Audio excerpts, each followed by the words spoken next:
Ngobrol bangsat. Assalamualaikum guys.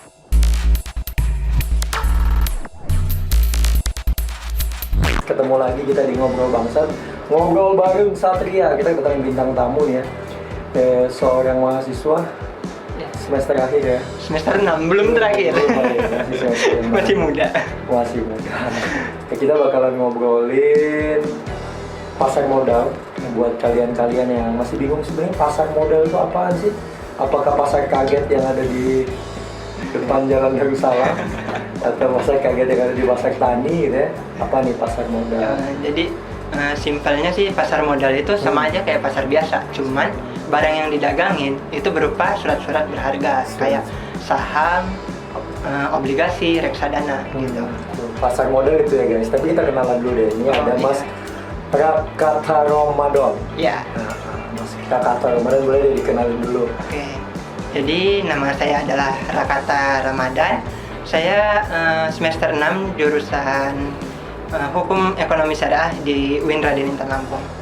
Ini kali Intan Lampung. Banyak ya tamu-tamu kita di UIN Raden Intan Lampung ya. Padahal saya ini pemitra. Ya oke deh. Mas Rakata. Oke. Apa aja sih kalau misalnya ini kan tadi ada apa nama itunya kelompoknya tadi? Kelompok studi pasar modal. Kelompok studi pasar modal Ya, syariah. Karena di UIN. Iya, itu yang dilakuin sama kawan-kawan yang ada di kelompok apa tadi disingkatnya? KSPMS. KSPMS tadi ngapain aja sih? Jadi kalau untuk kegiatan kami itu sharing mengenai pasar modal, kemudian juga memberikan edukasi ke lingkungan kampus tentang adanya pasar modal ini, kemudian juga ya sebagai wadah sih untuk teman-teman yang ingin belajar pasar modal. Keuntungan apa sih yang bisa kita dapat kalau misalnya kita paham tentang pasar modal? Ya yang jelas sih keuntungan material ya, uang. Kemudian juga kalau yang dari saya pahamin banyak sih kayak lapangan-lapangan pekerjaan di dunia pasar modal itu juga masih membutuhkan banyak tenaga kerja. Dan sedangkan untuk di Indonesia sendiri orang yang paham tentang itu masih sedikit, terutama di Lampung. Jadi pialang gitu. Ya. Terus kalau produk-produk pasar modal itu apa tuh biasanya? Obligasi. Ya, obligasi, kemudian saham, kemudian juga reksadana. Dan itu juga masih ada banyak lagi sih turunan-turunan dari situ. Tapi untuk yang inti ya 3 tadi. Gimana sih caranya kalau misalnya kita nih mau nanamin modal kita di pasar modal tadi? Pasar modal. Jadi untuk kita bermain di sana, yang pertama itu kita harus memiliki akun rekeningnya dulu sih. Jadi kita harus buat dulu rekening rekening di pasar modal. Itu nanti bisa aja langsung datang di Bursa Efek Indonesia di daerahnya masing-masing. Dan itu nanti setelah punya akunnya itu baru kita bisa transaksi gitu.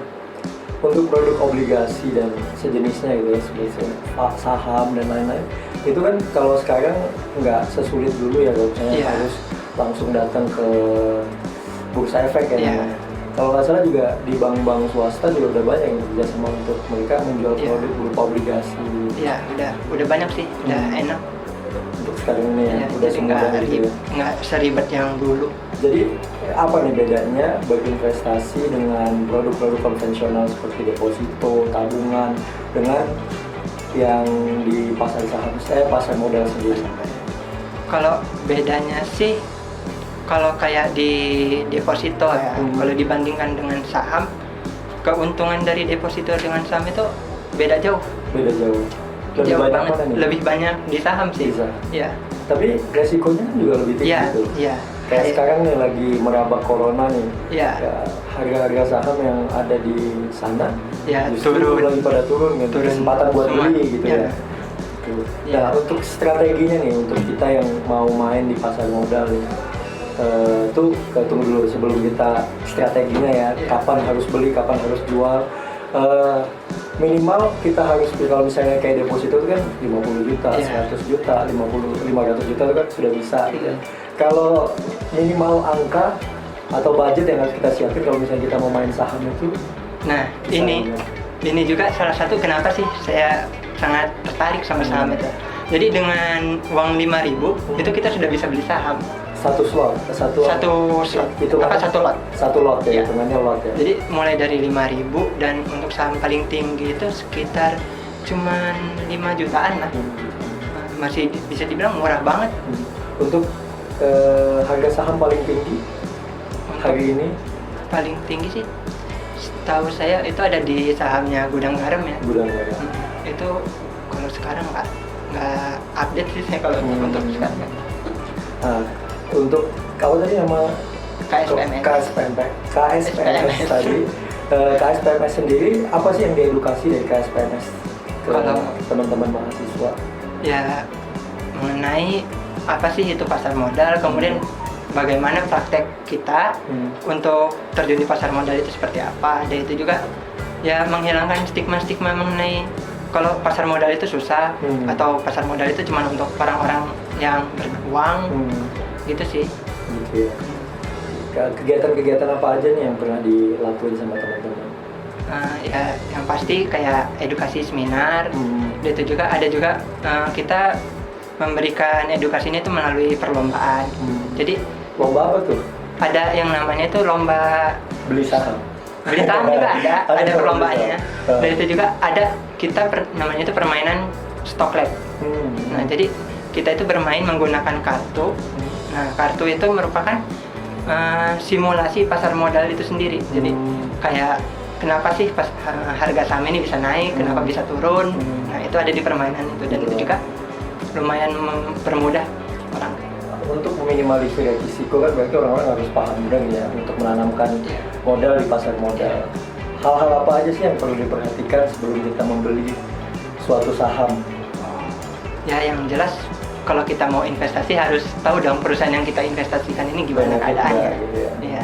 Jangan sampai kita kalau mau beli mau berinvestasi kita nggak tahu perusahaannya, nggak tahu usahanya apa, perusahaannya di mana.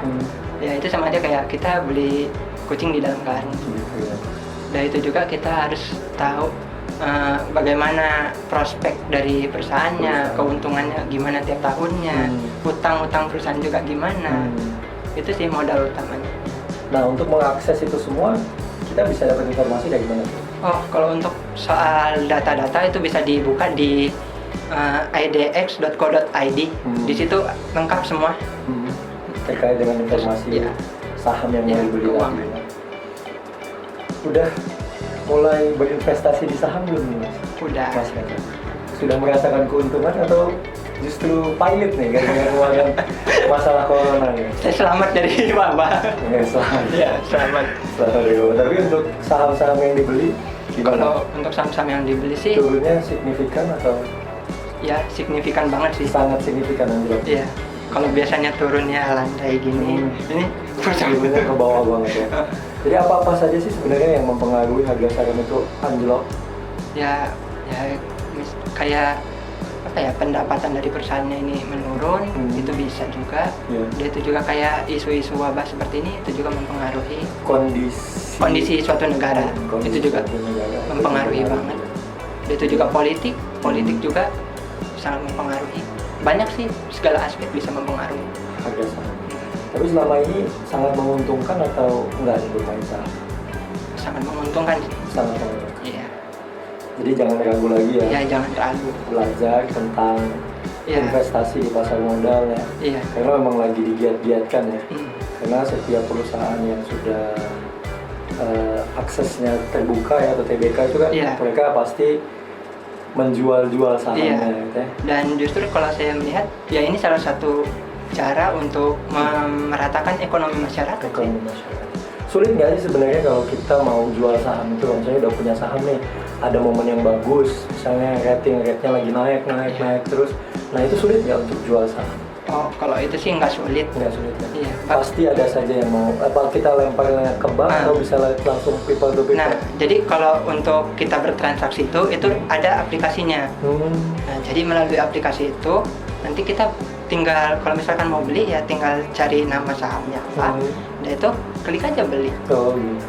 Untuk sekarang nggak perlu lagi kayak dulu kan? Nggak, ya harus cari nelpon kemana gitu kan? Kalau sekarang udah dipermudah banget sih. Gitu ya, di kemudahan teknologi lah jadi ya. Iya. Memudahkan segalanya. Jadi Kalau untuk sistem paymentnya bayar via bank atau gimana? Nah, tadi kan kita membuat akun tuh. Nah, nanti selain dibuatkan akun, kita juga nanti dibuatkan rekening dana nasabah. Nah, jadi di rekening dana nasabah itu kan nanti ada saldo. Nah, di saldonya itulah tempat untuk dana kita untuk beli jual beli gitu ya. Keseluruhan ini Mas Rakata juga sebagai ketua ya di kelompok tadi. Nah, kegiatan apa sih yang paling rutin dilakuin sama teman-teman? Kalau kegiatan yang paling rutin sih ya ngadain edukasi sih ke tiap kelas, atau bahkan kalau misalkan ini kita mengundang teman-teman di kampus untuk datang ke galeri kami. Ada sekretariat gitu ya. Jadi di sana bisa langsung cari informasi, tanya-tanya terkait dengan pasar modal. Untuk ini kan unit kegiatan mahasiswa ya. Untuk UKM ini sendiri. Kalau ini belum unit sih. Belum unit, masih kelompok ya kelompok. Nah, yang membinanya langsung apa fakultas atau ada dari lembaga lain di luar? Kalau untuk yang membina sih dari kampus. Masih dari kampus. Maksudnya belum ada lembaga komputer seperti bank konvensional. Tapi masih dibina juga sih sama Bursa Efek. Bursa Efek ya. Karena memang saya perhatikan memang lagi gencar-gencarnya Bursa Efek itu untuk mensosialisasikan kepada masyarakat tentang pasar modal itu sendiri gitu ya. Sehingga banyak di kampus-kampus yang jurusan bisnis atau di jurusan ekonomi lah ya, itu mereka bergerak untuk mempromosikan pasar modal. Jadi gitu ya. Ini penting juga buat masyarakat ke depan, karena kalau dalam berinvestasi ya sebagai mahasiswa, sebagai anak muda juga perlu tahu informasi seperti itu ya. Karena berinvestasi nggak cuma dengan hal-hal yang konvensional seperti kayak engkoh-engkoh kita di zaman dulu, beli tanah banyak-banyak gitu ya, atau beli emas banyak-banyak. Tapi sekarang ada hal yang lebih mudah lagi gitu ya. Tinggal menggunakan gadget kalian bisa akses untuk bermain saham ya, kan keren tuh. Kalau zaman dulu tuh cuma orang-orang besar gitu yang bisa main saham, orang-orang berdasi ya, yang kerjanya yang jaring-jaring dulu punya handphone gitu ya. Nah kalau sekarang udah sangat mudah dibantu dengan teknologi, jadi jangan ragu-ragu, ini salah satu momentum buat kita anak muda. Ditambah lagi pasar modal Indonesia itu bukan salah satu sih, memang pasar terbaik di seluruh dunia. Ya, nomor satu. Apa yang membuat pasar modal Indonesia menjadi yang paling baik di antara pasar modal dunia ini? Apa ya? Saya juga kurang tahu sih. Tapi memang dia nomor satu sih, paling liquid. Bahkan angka likuiditasnya paling rendah dibandingkan negara-negara lain. Kalau misalnya kayak di Wall Street itu, kalau misalnya perusahaannya pilot itu cepat banget gulung ikannya. Kalau di Indonesia ada lembaga yang menjamin itu semua. Jadi sehingga pada saat kita menanamkan modal di pasar modal itu biasanya perusahaannya itu sudah besar, tapi dia mau gulung tikar, biasanya ada subsidi dari pemerintah. Itu enaknya kalau misalnya kita mau di Indonesia gitu dibandingkan negara-negara yang lain, mereka lebih mandiri gitu sih Pak. Nah itu yang mengapa di Indonesia menjadi pasar modal yang paling aman di seluruh dunia gitu ya. Oke, gitu ya. Asik nih ngobrol kita tentang pasar modal. Buat kalian yang mau informasi lebih lengkapnya nanti boleh DM Instagramnya Raka ya, ada di bawah ini gitu ya. Atau kalian mau tanya-tanya lebih lengkap bisa ke beliau, bisa langsung datang ke sekretariatan mereka untuk tanya informasi lebih lanjut. Oke, sekian dari kita, jangan lupa ngobrolin aja.